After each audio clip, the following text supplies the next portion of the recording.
Foi. Boa tarde.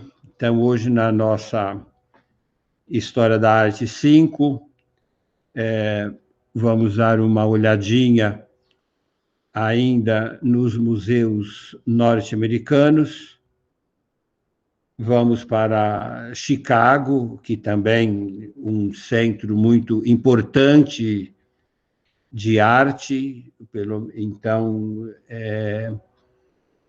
não só no Instituto de Arte lá de Chicago, mas também no novo Museu de Arte Contemporânea. E nesse Museu de Arte Contemporânea nós vamos dar uma ênfase hoje para uma grande exposição, uma retrospectiva de um artista que é negro e que trabalha com essa temática, mas sempre dentro da história da arte. É uma exposição fabulosa desse Kerry James Marshall, que ele faz uma visita praticamente a toda a história da arte. Um artista muito interessante, muito jovem, né? Nasceu em 1955 e é também professor.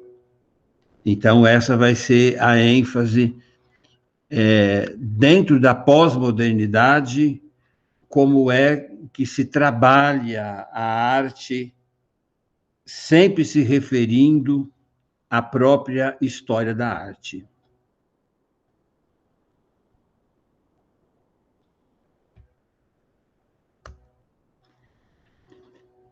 Antes de nós começarmos, e quando a gente entra no museu, no Institute Art de Chicago, nós vamos ter um artista muito importante ali. São muitos. O museu é grandioso e tem uma ala completamente contemporânea, e um dos artistas que se destaca aí, e já que estamos vendo muito da história da arte norte-americana, é o Edward Hopper.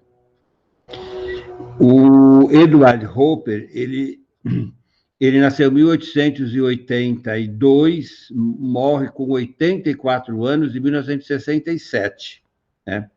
Ele nasceu no estado de Nova York e ele foi professor de um artista que o influenciou muito, um professor Robert Henry.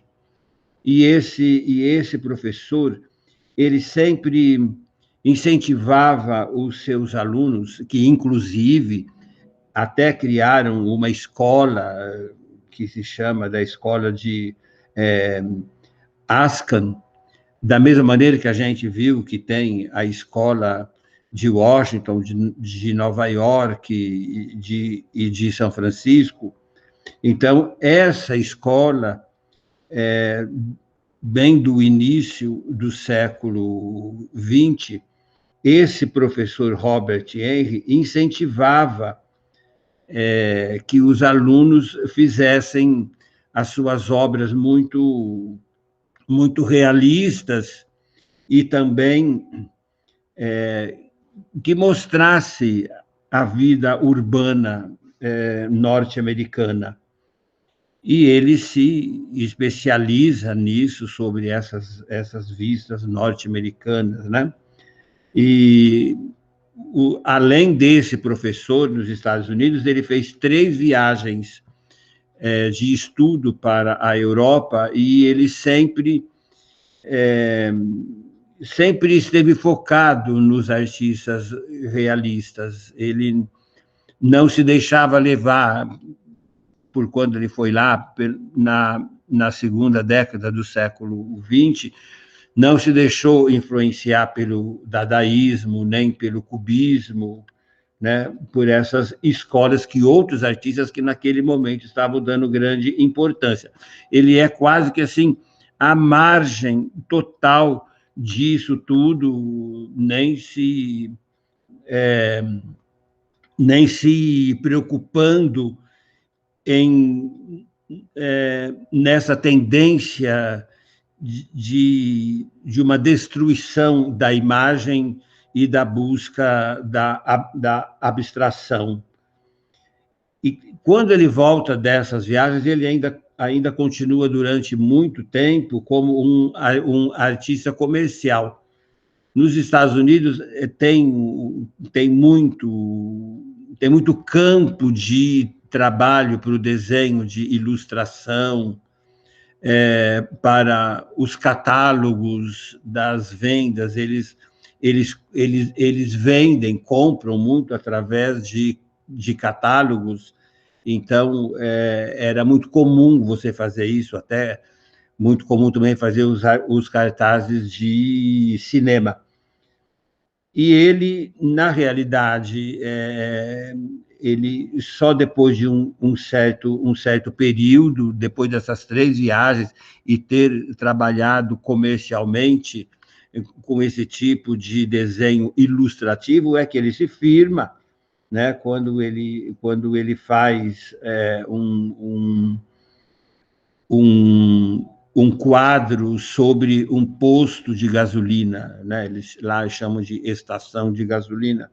E aí ele começa, então, a ser um pouco mais visto como um artista e não um desenhista de muitos conhecimentos, né?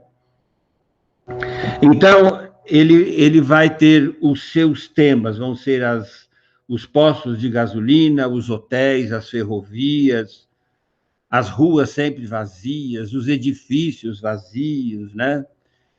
Tanto assim que um dos seus quadros mais célebres não está lá no Museu de Chicago, mas é Um Domingo de Manhã, né? Que é um clássico, praticamente, quando se fala de Edward Hopper. Mas esse trabalho que a gente está vendo aqui, aves noturnas, tem outro nome, às vezes aves rapinas ou gaviões, né? Algo assim, é muito interessante, porque aqui ele coloca não só a paisagem totalmente vazia, mas também como essa quase que incomunicabilidade dessas 4 pessoas que este barista ou servidor de café ou leite, alguma coisa aí, está muito mais para leite do que café, está tentando ver neste casal que está solitário também aí dentro, e mais ainda, esse homem que está de costas, né? Ele, quando se fala sobre a obra dele, sobre esse distanciamento, essa desilusão, essa solidão, ele fala, não é bem isso. Aquilo que eu quero expressar alguma coisa assim psicológica, algo que deve ter lido em Freud, né, em Bergson. Ou seja, ele quer compreender o homem e os seus problemas. Então, para isso, ele tem essa composição, essas figuras, elas são diminutas, praticamente aquilo que é mais importante é a redoma ou esse envidraçado que fecha, né, essas quatro personagens, Isso em termos assim psicológicos, que um você não vê, outros você vê, estão tentando se comunicar, né? Agora, vamos olhar um pouquinho outros aspectos, né? Primeiro, sempre se fala no Edward Hopper que ele tem uma luz muito, muito dura, ou, se você quiser, uma luz cinematográfica, né? Você tem uma luz intensa que reflete nessa parede branca, e aí depois você tem essa luz que vai se expandindo assim por essa parte toda, mas é uma luz muito fria, né? Uma luz muito fria. E depois você tem a perspectiva, né?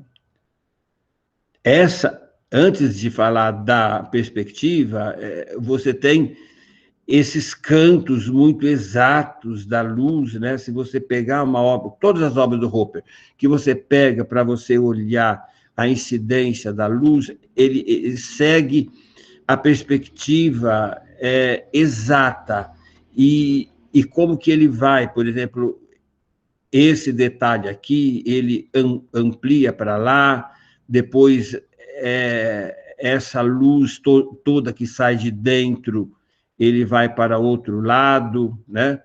Então, essa luz que às vezes é incandescente, mas às vezes é fria e é compensado pelo vestido vermelho da mulher, né? Deixa eu me ver. Então, você tem aqui um pouco mais de close, né? A única coisa mais quente é o cabelo dela e o vestido dela, né? Mas a perspectiva que ele utiliza é uma perspectiva muito clara, isso em todas as suas obras, né? Espera aí que eu estou com alguma dificuldade em passar. Bem, esse daqui dá para a gente ver melhor essa questão da luz, do sol e da perspectiva. Do lado esquerdo, você tem a Manhã Ensolarada de 52, e depois você tem essas 4 outras figuras, que é um filme feito por esse Gustav Deutsch, que é exatamente um trabalho sobre aqui com o nome de Schiller, Visões da Realidade, vocês podem ver depois no YouTube. Então, vamos olhar só a perspectiva aqui do Hopper. Vejam essa janela, depois você tem aquele edifício lá no fundo, que também está vazio, esse quarto solitário mas está cheio de luz, e com essa mulher tomando sol. Vejam o tamanho da sombra que tem e o quanto é importante a perspectiva com essa luz que depois é reproduzida cinematograficamente, exatamente como o Hopper faz, né? Então, ele é um artista exato, nas cores exatas, e de um realismo que até te traz um certo desconforto. Você fica pensando o porquê de tanto realismo assim, né? Então, aí está o Edward Hopper, esse artista que vai até 1967.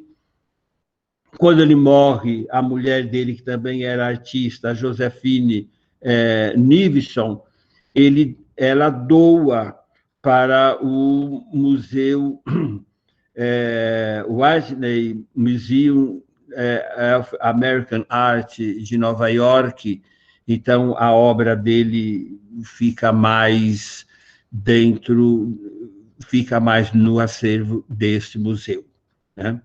Então, aí para a gente ver a importância de todo o trabalho que aqueles artistas fizeram para a destruição da figura. Bem, vamos agora passar, vão ser apenas uns 5 artistas que eu vou mostrar, da ala contemporânea. Essa ala contemporânea do museu, do Institute de Chicago, foi uma doação muito grande que foi feita, e inclusive com uma doação para se construir a ala, né? Da mesma maneira que nós vimos que no Metropolitan fizeram uma ala nova, aqui também fizeram uma ala nova, só para se colocar essas obras de arte. Vamos ver apenas algumas. Esse Gervan Elk, ele é holandês, né? Nasceu em 1941 e morreu em 2014. Ele pode ser definido como um artista de arte conceitual, por vezes, e, por vezes, um artista também da Ars Povera, né? Ele é de Amsterdã, mas atuou em Los Angeles, em Nova York, e ele fez muitas instalações, né? Aqui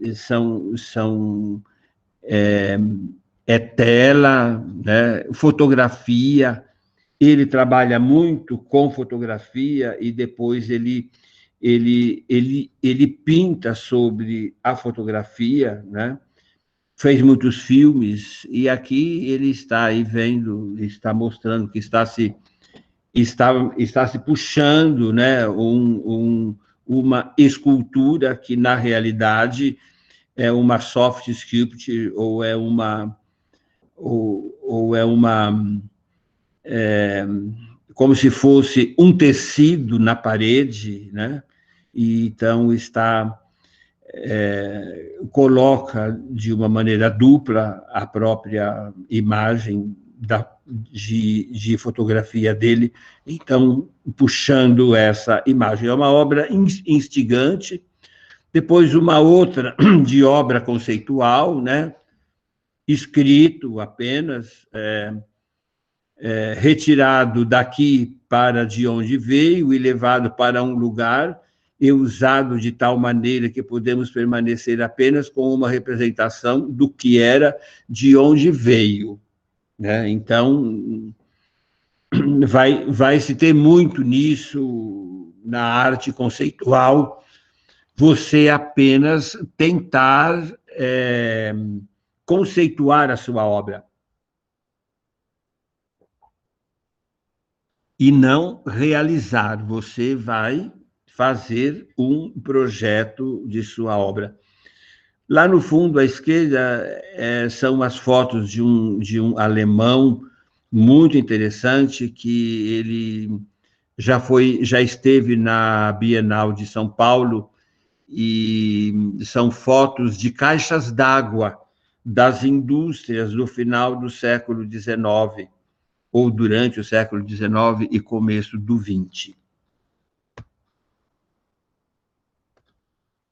Aqui são 2 salas, para vocês verem, são 2 novas alas, né? Então, gente, nunca pode se esquecer do conceito do cubo branco.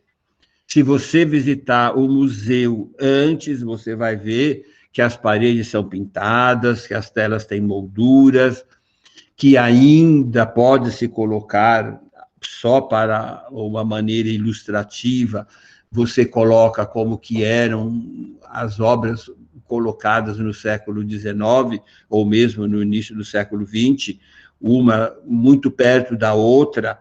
Então, por isso que você tem que ter a moldura. A moldura mostra, é para você olhar só aqui, né? A obra moderna e contemporânea, não. Ela se expande. Vocês vão vendo lá no fundo, aqui à esquerda, um quadro do Achille Gorky, né? À direita também, e que precisa de todo esse grande espaço branco em volta para que você possa admirar as obras, né? Esse daqui é só para a gente recordar, nós tivemos pelo menos 3 aulas onde a gente tentou mostrar essa abstração expressiva e uma abstração mais lírica. Mas aqui, então, são 2 grandes artistas, o Pollock, com a action painting, né, destruindo aquilo que jamais se pensou, não, vamos parar de pintar com pincel e no cavalete. Então, o Jackson Pollock, não, nós vamos colocar no chão a tela e eu vou andar sobre a tela e com a minha gestualidade, com o meu corpo, eu vou fazer a minha obra. Depois eu levanto essa tela e olho na vertical e venho com um recorte dos meus olhos e recorto a tela aquilo que mais me interessa, né? Volta um pouco ainda ao olhar da verticalidade e o olhar de que se tem algum ponto de visualidade mais importante ou não. O Rothko, completamente o oposto, não vai querer que haja linha nenhuma, os 2 vão querer que a tela seja completamente, então, é o campo completo, nada fica sem pintar, mas o Rothko vem com uma sensibilidade muito grande, quase que nem mostra, ou mostra a pincelada para atenuar a linha, de uma tal maneira que você não tenha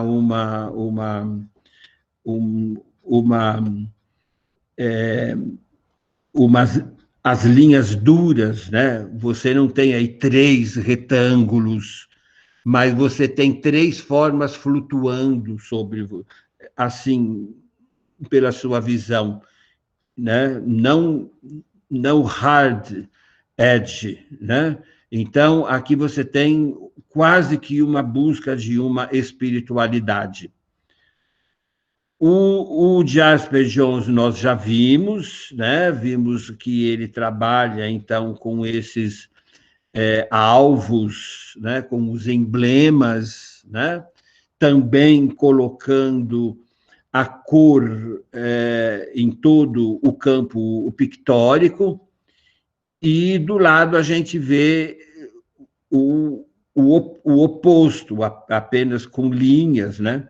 Mas aqui é mais para a gente poder observar algo que no Brasil não acontece. Um colecionador dá todas as obras e ainda dá o dinheiro para se construir mais uma ala, né? Isso faz parte da cultura norte-americana. Nós, infelizmente, não temos, são pouquíssimos artistas que fazem isso e pouquíssimos empresários ou colecionadores que, além de doar as suas obras, vão doar também o fundo monetário para que essas obras sejam vistas.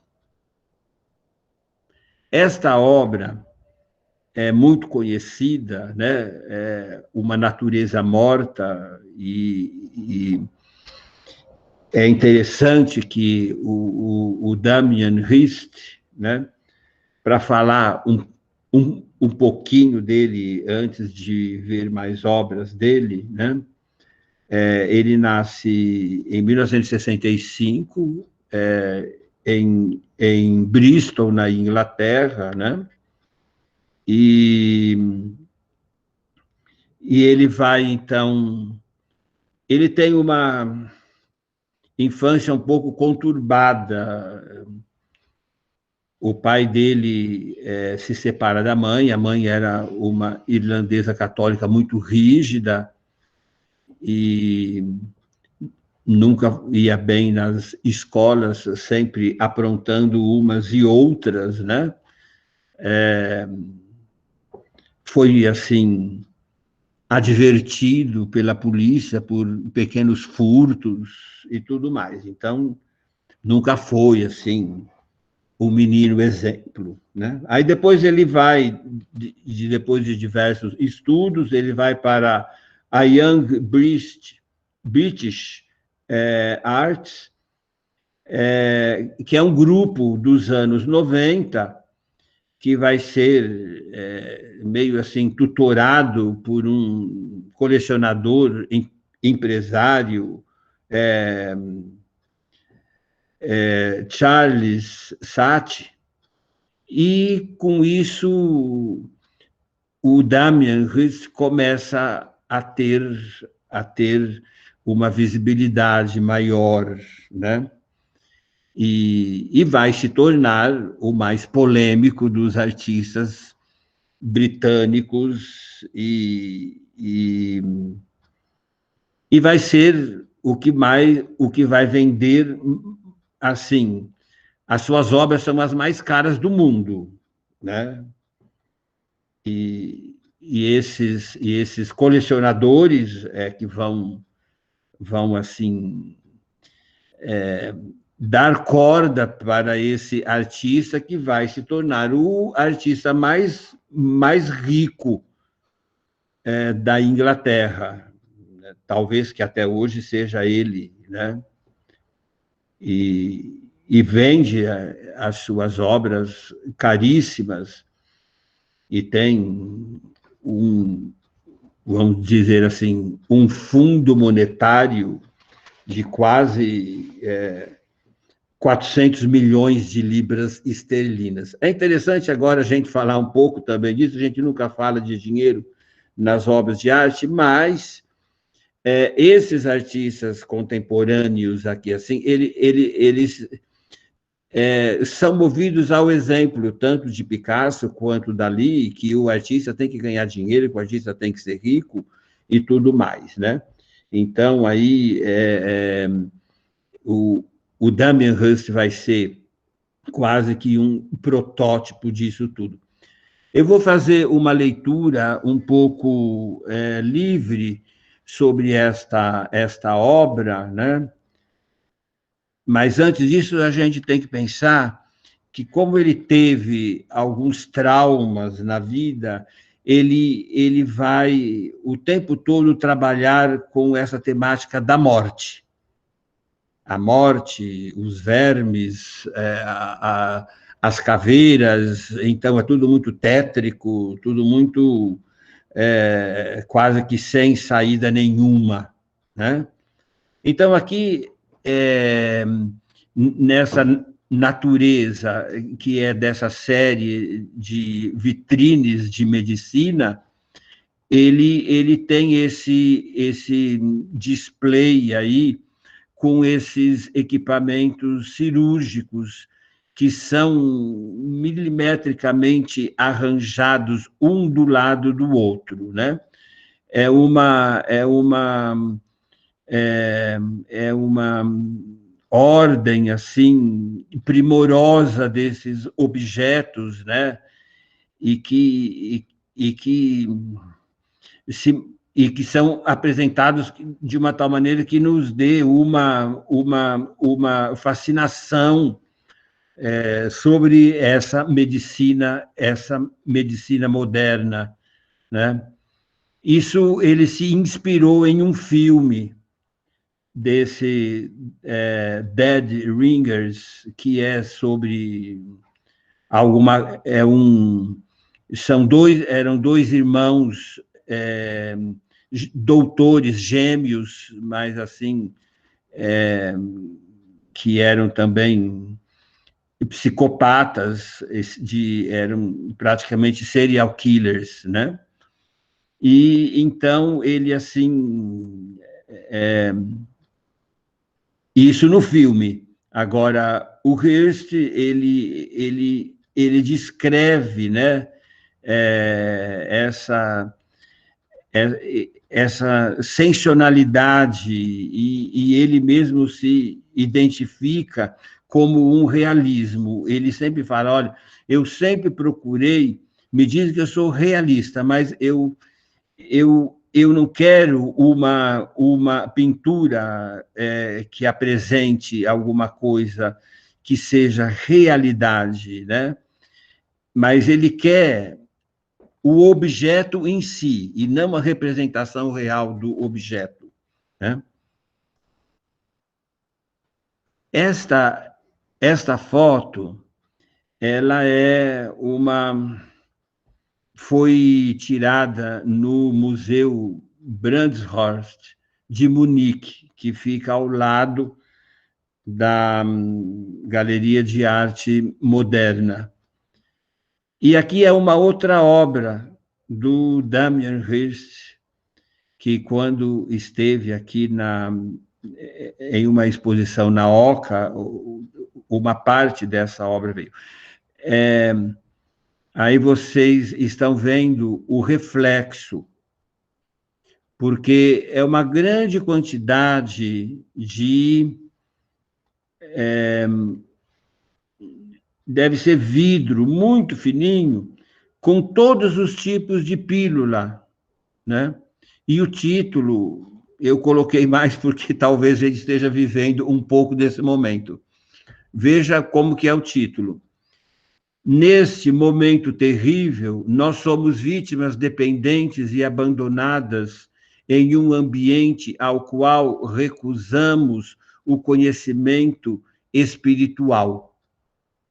Então, é um título muito sugestivo, é uma grande quantidade de todos os tipos, vamos assim dizer, cada tipo de pílula ou de drágea é uma pincelada, é um colorido, né? E isso tudo em uma transparência, você vê como se a outra pessoa estivesse do lado, aqui nesse caso que eu estou tirando foto, na altura que você fica da obra, parece que você está ingerindo essa obra, né? Então, essa dependência muito grande sobre a medicina. Por outro lado, aqui, do outro lado, isso já é curadoria do Museu Bandhorst, lá de Munique, está esta última ceia do Andy Warhol, né, que é essa infinidade de Jesus Cristo do Leonardo da Vinci. Então, a mesa é formada por essas fileiras infinitas, né? Então, ao invés de você ter a representação da mesa, o rosto dele vai representar o retangular da mesa, né? E isso disposto junto com as obras do Damien Hirst, que é também esse monte de luva cirúrgica e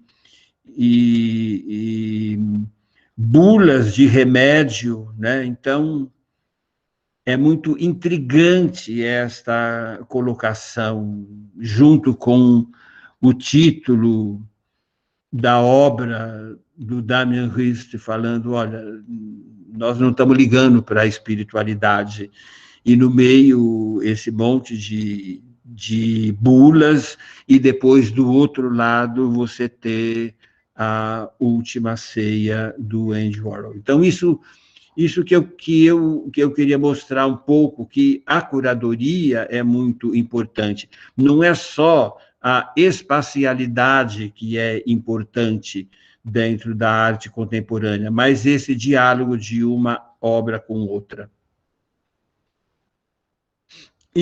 todas as suas obras são polêmicas, né? Talvez que a mais polêmica de todas é aquele tubarão, né? Que foi colocado dentro de um grande recipiente com formol, né? E um tubarão tigre que se pagou uma fortuna por ele, né? Mas nada impede que ele tivesse vendido essa obra por 100 milhões de dólares ou 75 milhões de euros, né? E então ele ele brinca, vamos assim dizer, com esses valores. Vocês estão gastando isso daqui comigo por quê? Que eu estou jogando um tubarão que vai desaparecer uma hora. E aí, quem comprou isso vai ficar com um monte de formol? Aliás, já está tendo problema essa obra. Da mesma maneira que ele fez uma vaca partida ao meio e toda sendo comida por vermes, a hora que acaba de se comer aquilo tudo, acabou a obra de arte, né? E então esse daí, pelo amor de Deus, é, é, foi essa caveira cheia com 8.601 diamantes, né? Vejam quantos quilates aí, né? 1.106,18 quilates, né? Foram usados 15 milhões de diamantes. Foi modelado em um crânio do século XVIII, mas a única parte humana sobrevivente original são os dentes. O preço pelo amor de Deus, foi aí de 75 milhões de euros, né? Não vendeu na hora, mas logo depois foi vendido. Então, aí está. Ele é muito encrenqueiro também. Um menino de 16 anos fez um grafite de uma caveira e ele quis processar a criança porque estava fazendo alguma coisa que era dele. Imagina que a caveira vai ser dele. Então, é um artista que briga com todo mundo, mas tem aí 400 milhões de libras, que é a sua fortuna. Então, ele pode fazer isso, e nós temos que pensar, né? Até onde que ele está fazendo arte, ou é só provocação, ou onde é que chega. Mas não poderia deixar de falar nesse artista britânico. Bem, vamos para mais alguns artistas que trabalham com essa questão quase que de ridicularização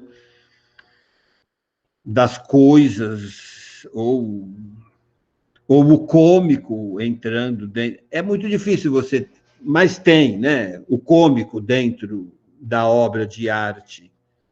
E esse daqui, o Jeff Koons, norte-americano, nasceu em 1955, ele vai sempre trabalhar com a cultura popular. Ele também ele é da Pensilvânia, ali do lado de Nova York, e o pai dele tinha uma loja de móveis, né? E desde pequeno ele desenhava, fazia cópias pinturas de catálogos ou alguma coisa realista. E o pai dele colocava as obras dele na vitrine dessa loja de móveis que ele tinha, né?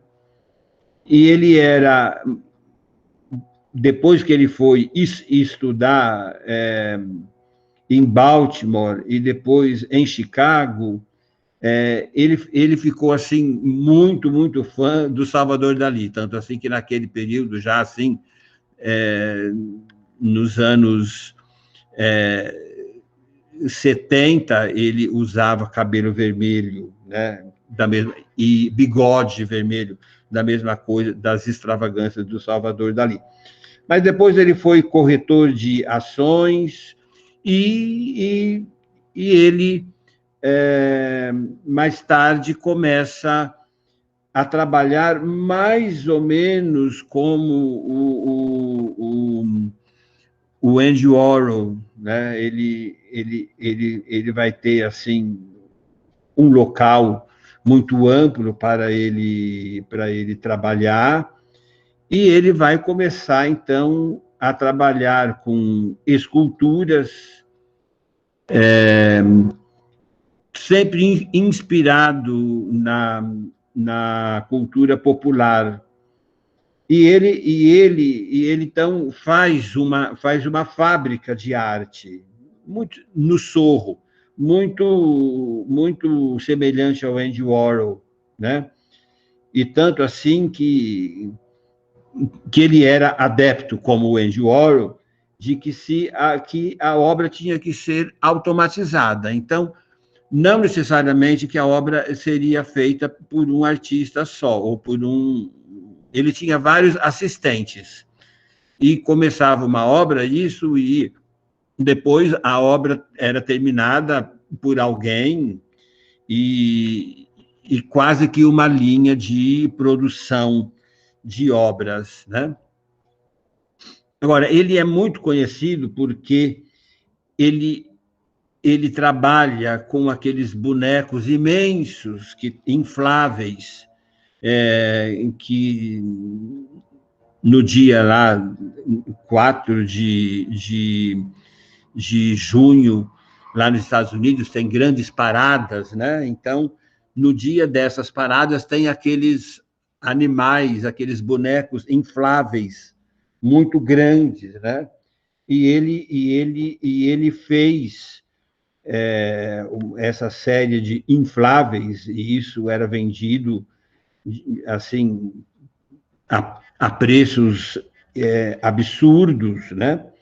Mas ele é mais conhecido por um cachorro que ele fez como se fosse todinho bexiga, né? Mas ele faz isso em bronze e tudo mais, e sempre tudo muito brilhante.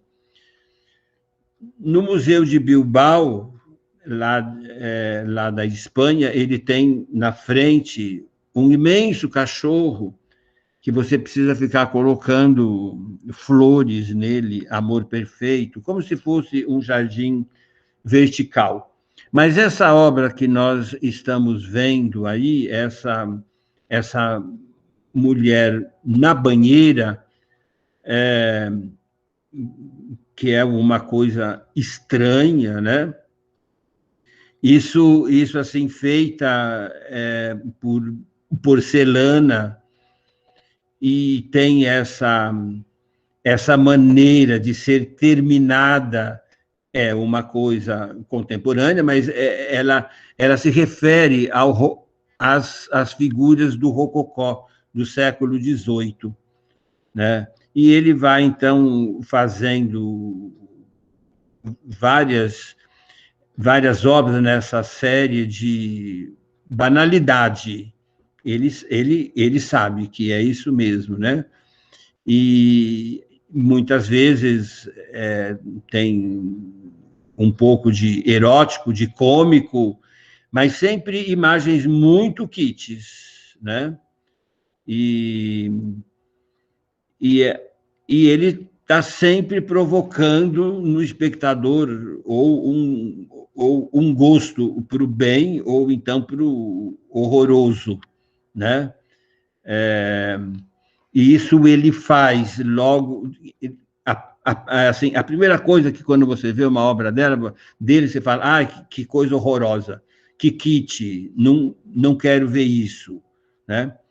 Sobre essa obra, ele tem uma explicação de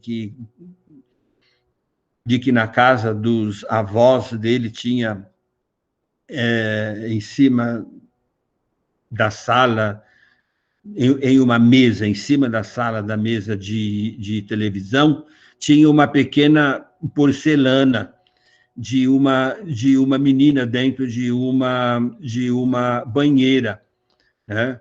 E era branco, rosa e azul, né?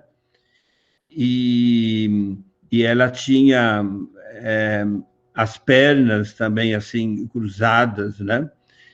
E era mais ou menos. Então, essa obra dele, ele tem essa referência, porque certamente aquela escultura estava se referindo a alguma obra do Manet ou do Degas, né? Então, isso é uma experiência que ele teve, né, ao ver esse objeto. Esses dois objetos aqui, o do lado esquerdo é ele mesmo, é um autorretrato, e ele está com a sua mulher, que é uma atriz pornô italiana. Mas aquilo que nos interessa aqui é que tem uma forma de coração, dá para vocês sentirem isso, de um artista muito importante,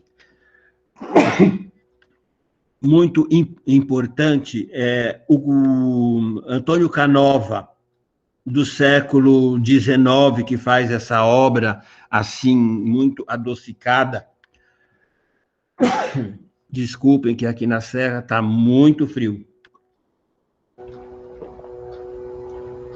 E ele, então, recorta, ele se refere a uma obra que é Psique,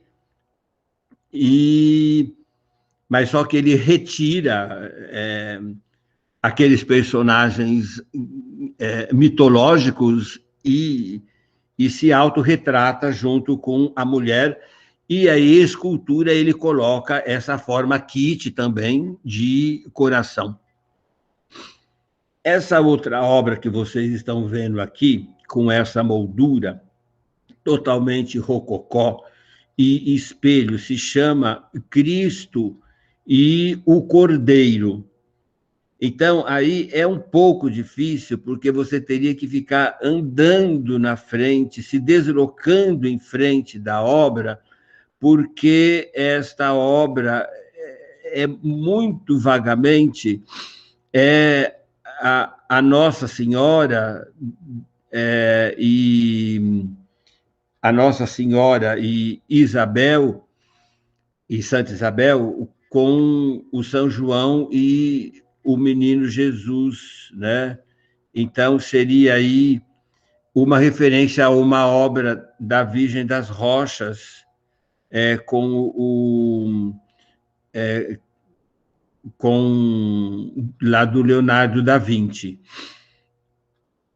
Lá na parte superior, você pode observar, pelo menos, a cabeça de Nossa Senhora. E depois você vai descendo, né? E é difícil, mas sempre aliás, toda nossa aula hoje, toda nossa palestra, é sobre isso, sobre como que o artista pós-moderno, ele vai buscar a sua referência dentro da obra de arte.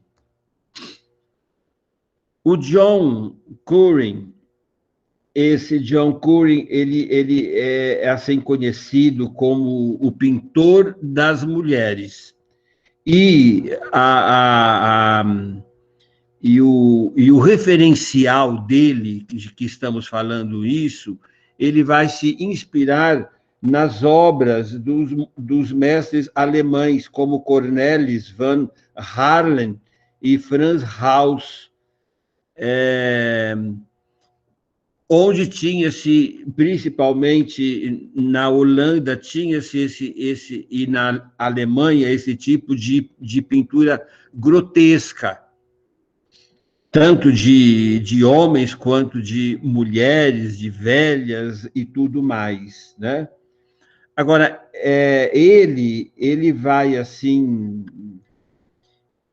ele vai procurar mostrar de uma forma cômica as cenas de vida norte-americano, né? De onde que ele pega essa inspiração, além do Cornelis van Harlen e Franz Haus e outros mestres alemães? Ele vai buscar os modelos nos catálogos da Sears, as mulheres se vestindo, anúncio de roupa, ou então como cozinhar, né? Ele fez uma série de velhas que foi muito criticado e que teve que se reparar, né? Teve que acabar com a exposição. Essa obra que a gente está vendo aí, essas três mulheres, são três pessoas conhecidas dele, né? Então, ele está ridicularizando ou colocando esses rostos aí. Então, é uma cena doméstica, e ele faz também nus, né? E ele... as suas pinturas são chamadas de grotescos norte-americanos, né? E aqui ele está mostrando essas três mulheres que parecem crianças, né? Com os braços de criança muito suaves, mãozinhas, você pode ver, né? E elas e vejam que é interessante, as pernas, né? São pernas impossíveis de existirem, né? Todas essas pernas, né? E isso ele está contrastando com esse brinde que elas estão tendo aí. Não são crianças, mas parecem crianças, mas estão brindando com algum drink e fumando charuto, né? Ao mesmo, ao mesmo tempo que esse calor que tem aqui dentro e essa roupa completamente de verão, você tem lá atrás uma cena de neve, que não tem nada a ver com isso, né? Então, são caricaturas que está representando três galeristas muito importantes, né, de lá de Nova York: Sadie Collis, Andrea Rossen e Sharon Regen.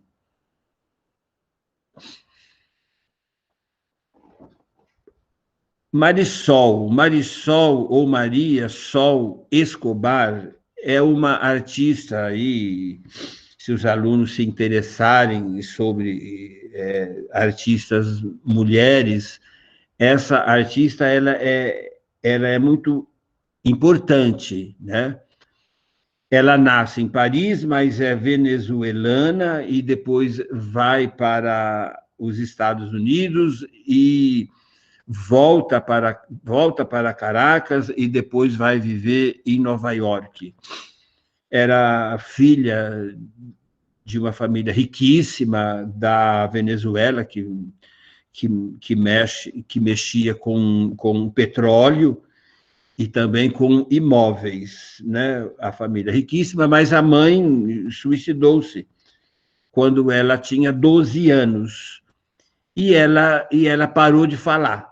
E o pai mandou-a para um colégio de freira nos Estados Unidos, em Nova York, e lá ela passa quase 10 anos sem falar, né? De tão traumatizada. Era muito religiosa e aí fazia penitência, andava de joelhos até os joelhos sangrarem, toda essa coisa. Mas aí mas sempre filha de pessoas de posses e de muita cultura, desde criança frequentou museus e sempre desenhou desde pequena, né? Então, ela viveu entre Paris, Los Angeles, Caracas e depois Nova York. Então, ela vai começar a fazer montagens, colagens, principalmente com fotografia. Ela vai estar dentro desse espírito de Dada e do surrealismo, um pouco de folclore, e trabalha muito com fotografia, com cartazes, né? Então, é uma das mais conhecidas mulheres pop, da arte pop, e ela é conhecida por essa justaposição de diversas superfícies, né, que são dimensionais e que depois vão virando bidimensionais, e ela vai também pintando e vai colando elementos junto e vai assim colocando elementos escultóricos junto isso, né, com material feitos à mão ou então mesmo reutilizados, né? Então, desde 63 ela faz esse tipo de combinações com gesso, desenho com caneta sobre madeira, né? E aí ela vai colocando partes desses rostos, né? A boca, depois o nariz maior ou menor, né? E vai então formando com essa temática um tanto cheio de incongruências, mas ela consegue, ou ela faz, como nesse caso, esse tipo de cenário. Mas ela não é conhecida mais por esse tipo de temática, ela é conhecida como a temática sobre a condição da mulher. É muito importante isso.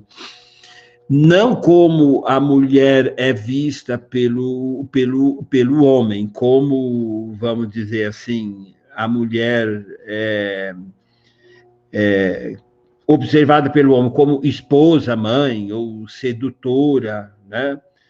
Mas o olhar desafiador da mulher querendo destruir essa imagem machista que se tem do sexo feminino. Ela foi muito influenciada pelo Andy Warhol, pelo Lichtenstein, né? E ela também abandona o nome Maria do Sol Escobar e passa a chamar Marisol, porque certamente para desassociar dessa cultura de uma família riquíssima venezuelana. E por fim disso que a gente ainda pode, que estamos falando bastante sobre a pop, né? O do Richard Hamilton, esse artista que é considerado o pioneiro da pop art. Nasce em 22 e morre em 2011, né? E é o pioneiro realmente da arte pop na Europa, né? E ele amplia, vamos assim dizer, essa maneira de você fazer uma obra de arte, como aqui você tem um pedaço, você tem uma foto com uma serigrafia, depois você tem pintura, você tem um objeto em cima, né? E ele vai, então, fazendo esse tipo de colagem e tirando sempre das mídias, que aqui nesse caso, esse Playboy, né, que tem aqui tem o Adonis, né? Então, ele retira, ele se apropria disso, né, para mostrar esse aspecto da beleza masculina, né? E também é uma versão clássica de um torso, né? E que foi retirado de um magazine de 1960 do Mister Universo, né? Então, o Richard Hamilton vai ser, depois que ele fez a sua primeira obra, que pôs um título muito interessante, em 1956, o que torna as casas de hoje tão diferentes e tão atraentes, né? Onde ele então coloca uma mulher aspirando o pó de uma casa, mas ao mesmo tempo está secando o próprio cabelo, e isso tudo misturando serigrafia com pintura e tudo mais. Então, aí está o Hamilton, que era um entusiasta, vamos voltar para a Caixa Verde do Marcel Duchamp, né? E ele, então, depois de sua fama, ele vai, então, ser professor no Instituto de Arte Contemporânea de Londres. Agora vamos ver essa retrospectiva, agora vamos sair do museu, do Institute of Art, e vamos para o Contemporânea, pelo Museu de Arte Contemporânea de Chicago, que tive uma sorte imensa de ver essa exposição do Kerry James Marshall, que marca como professor de arte a importância de você conhecer a história da arte, você trabalhar com a obra de arte em termos de apropriações, né? E também é um artista da causa dos norte-americanos, dos afro-norte-americanos, né? E ele é conhecido como o artista que faz as figuras pretas ou figuras negras, como queiram, né? Aqui está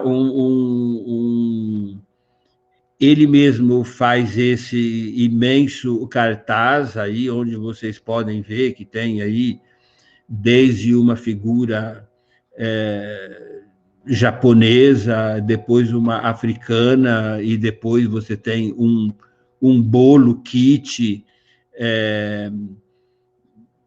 de um aniversário. Então, nós vamos ver isso daí, que são várias, foram 4 andares, né, que ele apresenta aí, mostrando em algumas das suas séries, o povo celebrando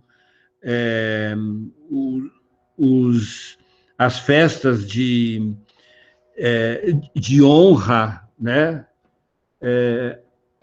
De honra à nação, e outras aí ele vai assim colocando sobre o ritmo da vida dos negros.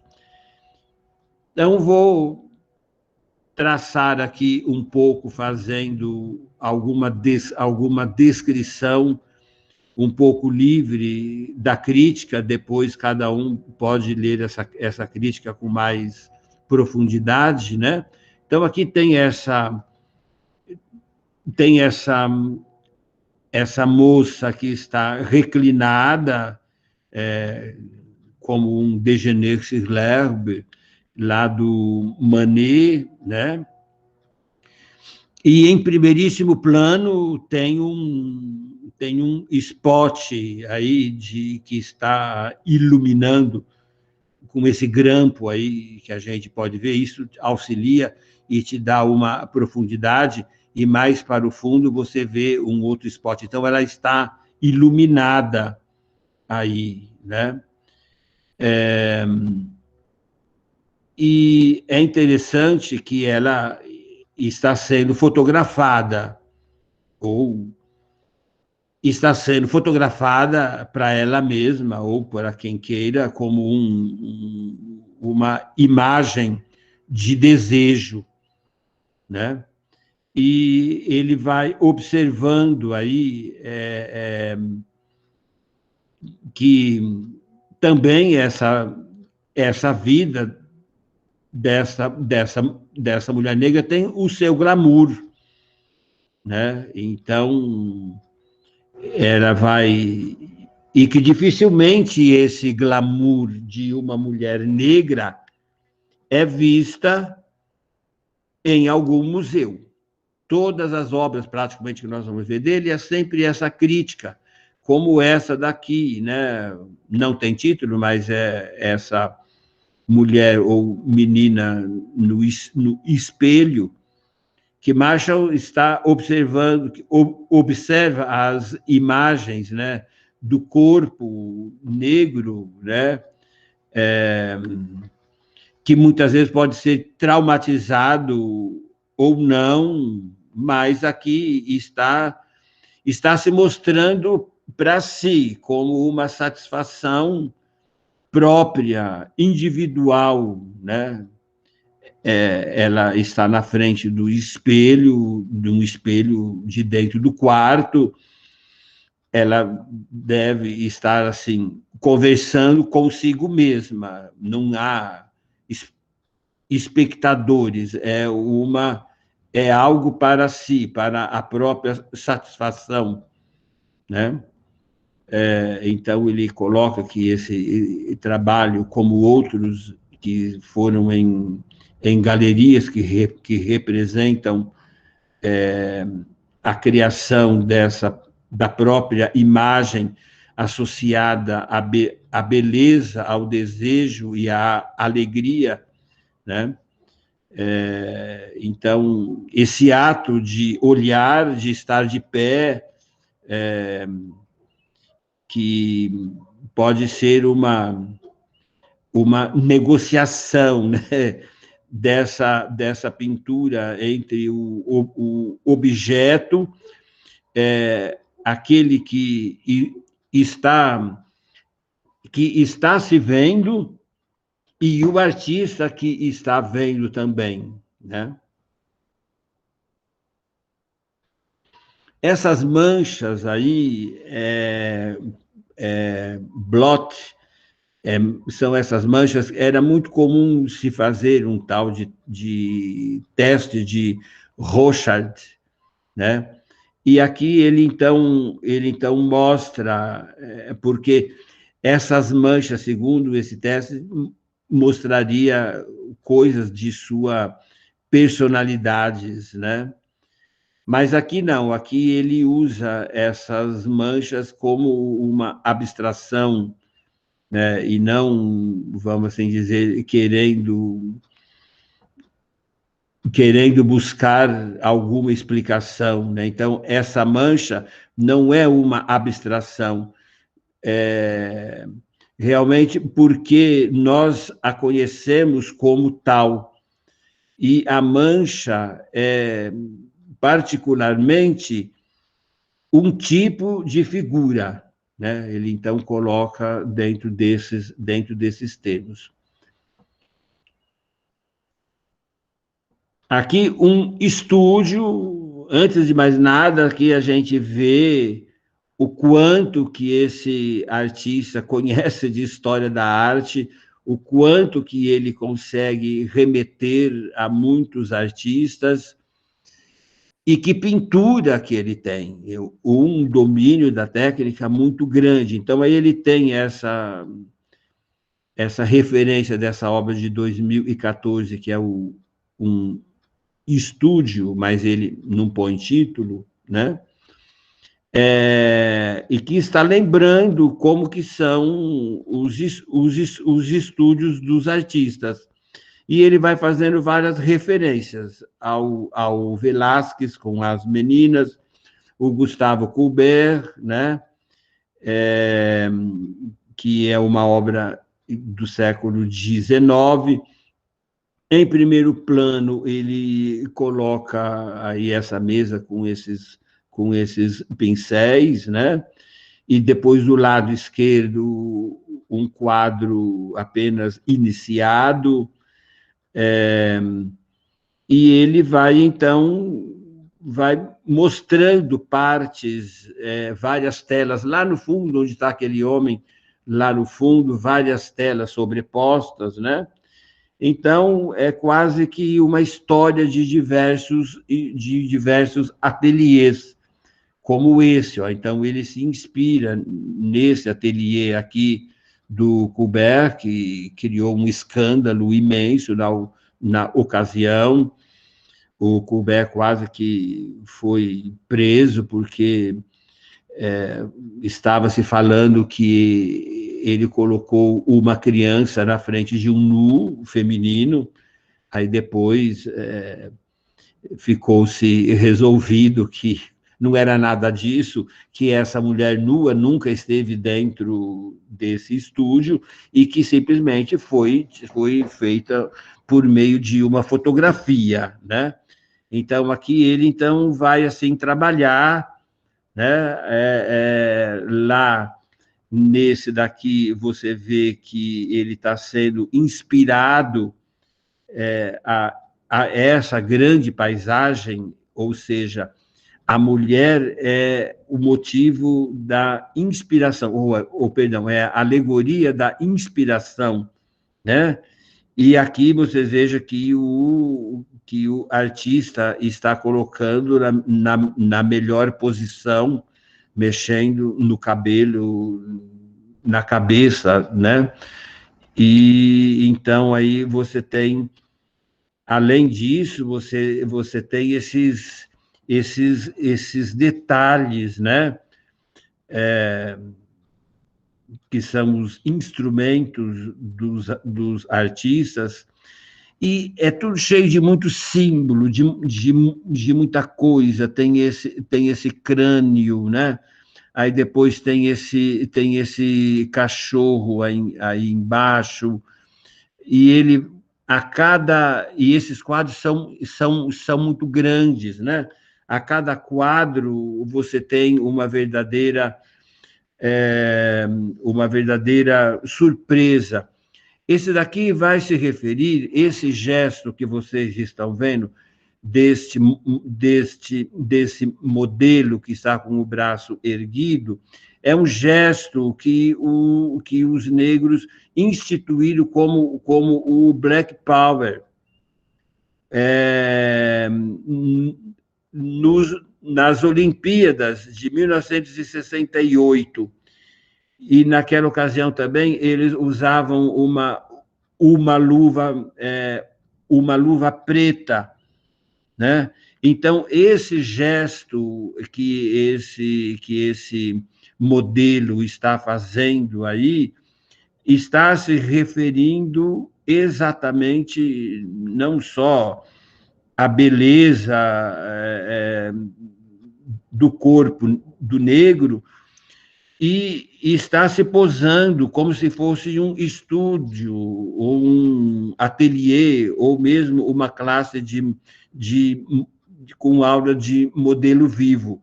Mas o modelo vivo não é apenas um jovem negro, mas é um jovem negro fazendo o gesto que vai depois se transformar no símbolo do Black Power. Aqui um detalhe para vocês verem aí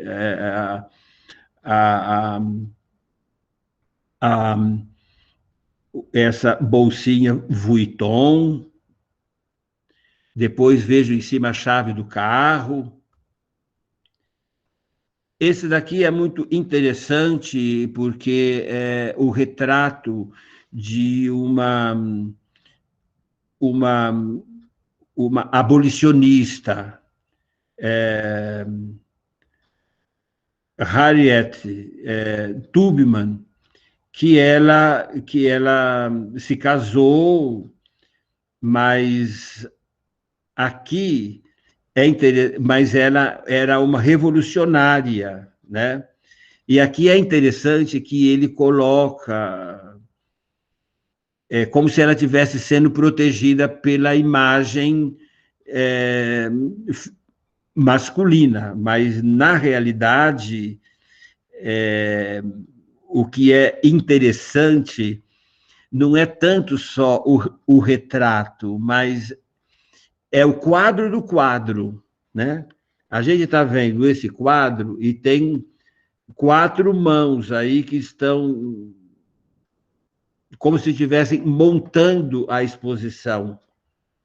E uma das mãos tem, então, esta luva preta, que é o símbolo do Black Power.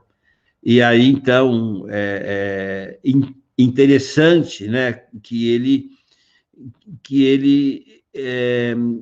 coloca isso muito tempo depois, porque essa cena é ainda lá do século XIX, e ele atualiza isso para o século XXI, né? Então, coloca essa luva do poder dos negros e exatamente colocando em uma galeria ou em um museu uma heroína abolicionista. Aqui são duas pinturas que ele faz uma referência ao Adão e Eva, do Lucas Granache, que essa pintura que vocês veem aí, menor. Mas ele relaciona isso, não só ele troca esse conceito de beleza, mas ele também coloca sobre aquilo que foi escrito sobre essa Mary Shelley, quando, em 1818, vai escrever o clássico da literatura gótica, o Frankenstein, né? Então, ao mesmo tempo que ele vai lá beber na fonte do Lucas Granache, o velho, né, do século XVI, o Adão e Eva, né, e que fala sobre essa beleza bíblica, ele faz esta ponte, vamos assim dizer, a uma criação do homem, a criação do homem que não é bela, porque vai se transformar em um Frankenstein. Ou seja, o homem vai criar um ser imperfeito. Aqui temos esse retrato desse Nat Turner, de 1831, que ele foi líder de uma rebelião lá na Virgínia, e que depois e que houve muitas mortes, e mortes dos próprios patrões, dos brancos, né? E depois veja que ele está aí com um machado na mão, e lá no fundo o homem branco morto, né? E esta cena se refere um pouco a vários tipos de pintura bíblica sobre decapitação, e principalmente com heróis bíblicos, né, que aqui nesse caso a Judite cortando a cabeça de Holofernes, né?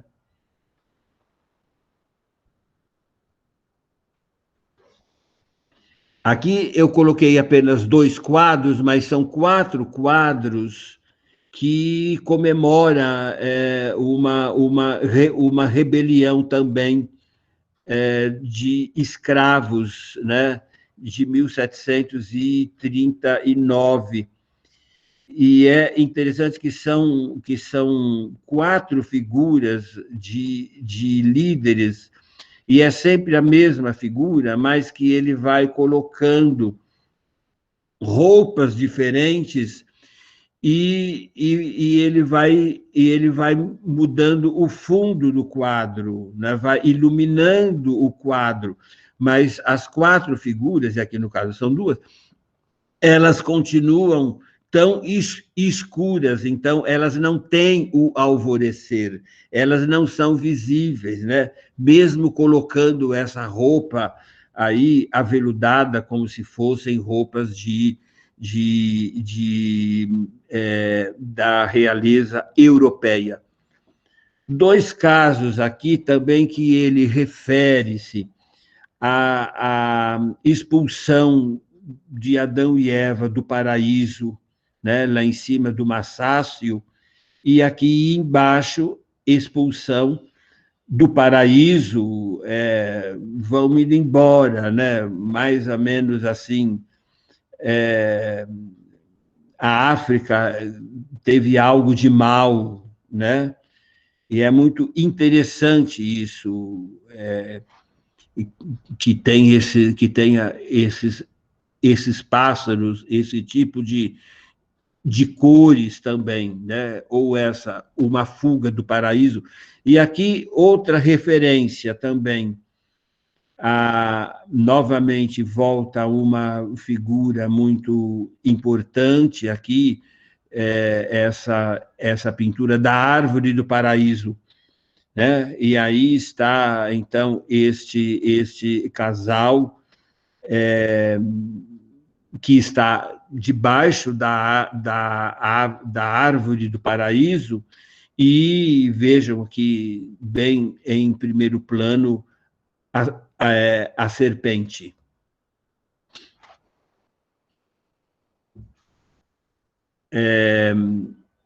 Mary Wells foi uma cantora muito importante, né? E esse daqui é uma homenagem que ele faz com esse casal. Na verdade, essa pintura, como vocês podem ver lá em cima, ela se refere a uma canção da Mary Wells, né? E que está falando sobre a beleza e do empoderamento da mulher negra. Aqui para vocês observarem o tamanho dessas obras, como são muito grandes. Aqui um casal de negros olhando para uma paisagem que o Marshall fala, dificilmente você viria um casal negro admirando uma paisagem e isso sendo expostas em um museu. Aqui ele pega uma obra muito interessante desse homem que está nesse barco lá em cima, naquela primeira pintura, e que pode ser morto por tubarões a qualquer instante. E aqui não, ele vai e coloca esse barco com essa vela branca e a família de norte-americanos afros está se deliciando com as águas. Aqui é interessante que essa menina, ela está dentro de uma biblioteca e ela está lendo um livro que não existe. Esse livro que existe aí para ele, né, e que seria alguma coisa sobre a África desde 1413, quando chega o homem branco, né? Então, certamente, nesse livro não teria nada que mostrasse que o homem branco fez algum mal para a África. E lá no fundo, uma grande quantidade de literatura sobre a arte africana. Aqui para vocês sentirem o tamanho desses quadros. Esta pintura ela está homenageando três grandes líderes, e que é o Kennedy, o Martin Luther King, né? E eles estão, e o Robert Kennedy, que lutaram pela liberdade ou contra as agressões dos negros, né? E aqui, arrumando essa sala muito bem posta, é um anjo negro, dá para vocês verem que está aí com as asas, né? O quadro desses homens dentro de uma flâmula cheia de nuvenzinhas, né? Esse daqui é um quadro que mostra um local onde os artistas de jazz se apresentavam. No meio da exposição, tinha uma entrevista muito grande com ele, falando tudo, e um monte de imagens que você poderia ir criando, né? E aqui é uma série que ele faz sobre os sonhos norte-americanos e a família negra sonhando também com todas essas facilidades que o homem branco tem, isso em um domingo no parque, alguma coisa, e está todo mundo vestido de branco, né? E lá no fundo estão os edifícios de Chicago, e que, entre aspas, seriam os locais onde todo mundo deveriam viver. Aqui um detalhe dessa menina e com golfe. Aqui também esse casal está aqui dentro do sonho americano de melhores casas e melhores jardins, né? Aqui também, da mesma maneira, esses homens que estão fazendo esse jardim, e lá no fundo você vê a cidade e os grandes edifícios. Aqui também continuamos com os jardins e as casas, e aqui o dia que é o dia 4 de junho, né? Que todo mundo tem que agraciar e fazer as suas honras para a pátria. E aqui dentro de um instituto ou dentro de um cabeleireiro, essa obra é muito complexa, mas ela tem vários momentos aí onde você tem um pouco dos embaixadores do Robin, das meninas de Velázquez e, inclusive, da Bela Adormecida, né, do Disney. E aqui você tem a própria pintura e se olhando dentro do espelho.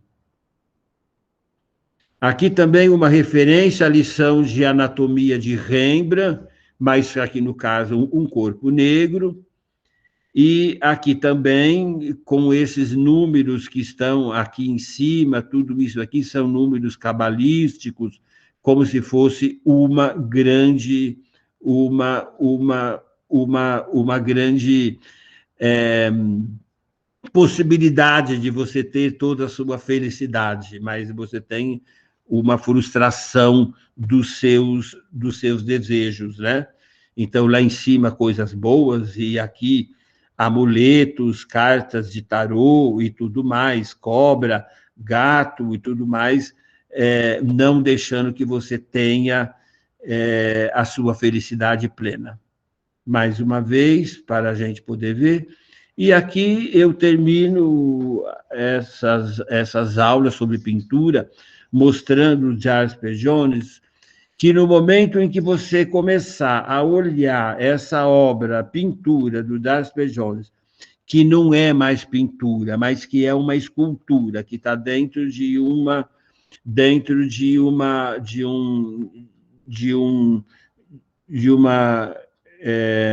invólucro de café, e que isso tudo não seria real, poderia ser tudo isso feito de bronze ou virar uma escultura, mas é uma pintura, novamente a gente volta lá para o Marcel Duchamp, né? E olhando aqui do lado direito, volta novamente essa referência dos anos 60, que já se falava de 1915 do Marcel Duchamp, vem para cá, você tem a pintura, aqui é uma lata de tinta completamente industrial, em cima de um livro, né, em cima de um livro, e esse papagaio, que esse papagaio, ele foi muito trabalhado também com a arte conceitual.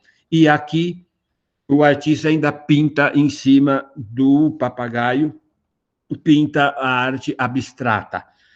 No momento em que você vê essas duas imagens e você começar a fazer todas essas conexões, tenho certeza que você já está sabendo alguma coisa sobre a arte do século XX. Então, agora eu peço para o Tiago para desligar, eu também saio, e as meninas é que vão fazer a apresentação.